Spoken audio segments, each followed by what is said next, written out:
它这里有个口，把它打开，把手从中间这个位置把它伸过去就可以。打开就可以，这样子低着，然后把这个位置拉直，这个位置打一个小花，这样子就可以了。啊，把它解开，把下面这个位置抽起来搭一下肩膀，这个是蝴蝶外套。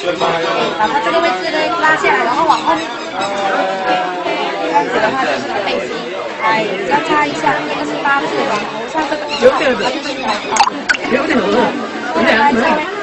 一塊布咧就幾百樣。收來之後呢，就這麼長。最主要的是它是可以把它當成條裙子來穿，這樣子打開，套出來就可以了。下面這個位置把它套出來就可以，打一個結，你可以前面這個是打，這是裹胸，這是一個，或者你這樣子把它打開，從中間這個穿過去，直接把它推開，把它推開。